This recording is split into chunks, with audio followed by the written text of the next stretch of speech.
연명의료 결정제도 개선 및 활성화 방안에 대해서 보고드리겠습니다. 보고 배경입니다. 2018년 연명의료 결정법 시행 이후 연명의료를 받고 싶지 않다는 비율은 77%까지 높아지고 있으나 실제 연명의료를 시행하지 않거나 중단한 환자는 전체 사망자의 19.5% 수준입니다. 보건복지부는 생애 말기 존엄한 삶을 위해 연명의료 결정제도를 활성화하고 생애 말기 돌봄 체계를 구축하고자 합니다. 문제점입니다. 먼저 죽음에 대한 논의를 기피하는 문화, 연명의료의 상담과 정보 접근성의 제약으로 연명의료에 대해 사전에 충분히 고민하기 어려운 여건입니다.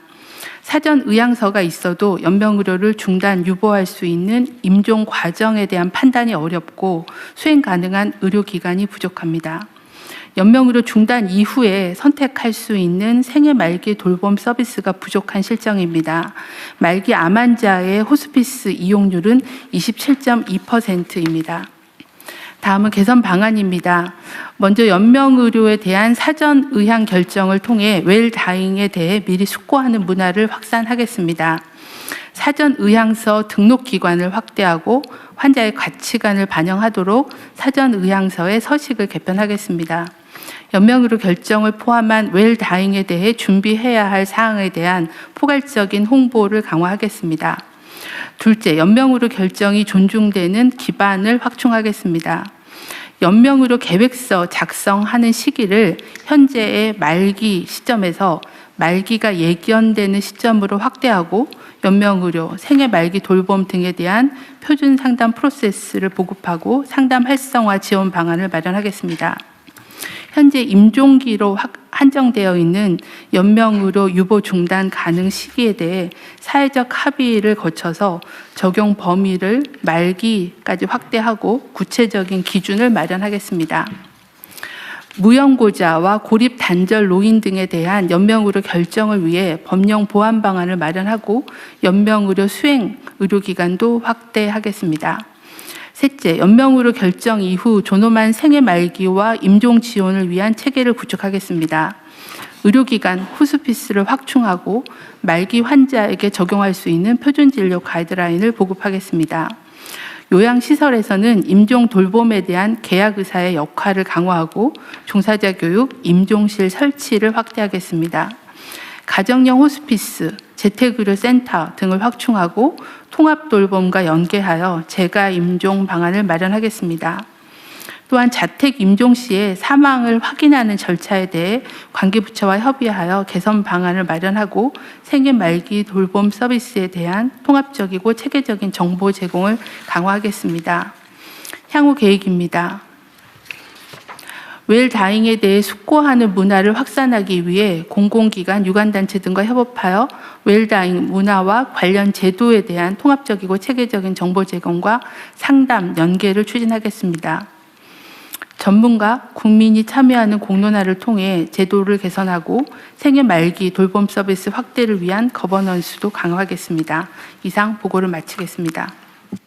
네, 다른 부처들 의견 있으면 말씀하시고요. 예, 법제처장입니다. 네.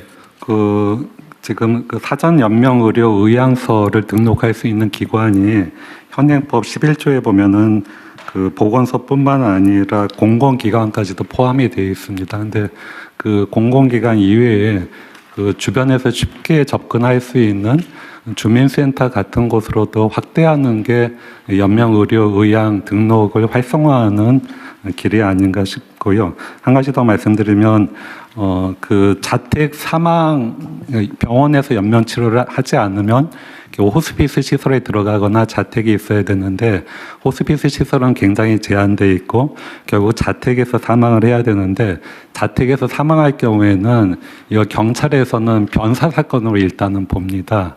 그래서 병원으로 가서 사체 검안서라든가 진단서를 요구하는데 굉장히 형식적이고 떠넘기기식이고 병원에서도 사실상 한쪽 구석에 방치되어 있다가 하루 이틀을 그냥 보내기도 합니다. 그래서 이런 문제는 반드시 해결이 돼야 될 것 같습니다. 좋은 지적 같습니다. 이게 개인적 경험 얘기하기는 좀 그런데 아주 오래전이긴 한데 제 선친께서 돌아가시고 난 다음에 사체 검안서 떼느라고 엄청 고생했어요. 근데 아마 앞으로도 똑같이 오히려 더 엄격해질 가능성이 많은데 그 법제처장 지적이 일리가 있습니다. 잘 챙겨봐 주시고요. 네, 또 없으면 저도 의견 하나 말씀드리도록 할게요.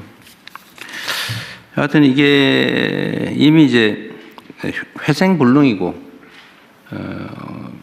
이제 사망에 임박했고 치료한다고 개선되지도 않고 고통만 심한 이런 경우에 그냥 단순한 연명을 위한 뭐 강제 호흡이라든지 강제 급식 이런 것들을 이제 더 이상 안 한다 그런 얘기죠. 그걸 안 하겠다라고 본인이 네. 의사표명을 하면 그런 연명 치료를 안 하는 호흡기를 떼는 그런 조치를 하도록 허용한다 그 말이죠. 연명 의료를 시작하지 않거나 중단하겠다라는 중단한대. 겁니다. 근데 지금 현재 어쨌든 그건 개인적으로도 고통스러운 일이기도 한데 떠날 때 깔끔하게 이렇게 좀 하고 싶은데 그걸 막 지연시켜서 고통스럽다 가족도 본인도 그런 문제인데 좀 그렇긴 하지만 이게 건강보험료 지출도 그 피보험자의 이제 일생을 기준으로 하면 나이 들어서 사망 직전 치료비가 엄청나게 들어가고 그 중에서도 임종 직전이 더 압도적으로 많이 들고 그런다고 하더라고요. 비율이 얼마 정도 됩니까 혹시?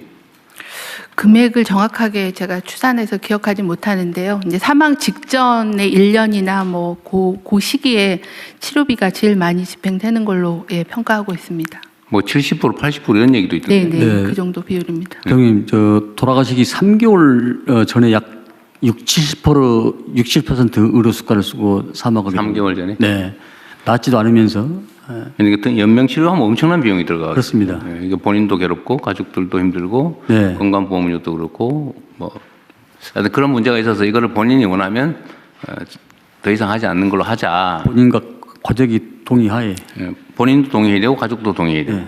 일단은 본인이 사전에 의향서를 먼저 써놓으면 본인 의사가 확인이 되고요.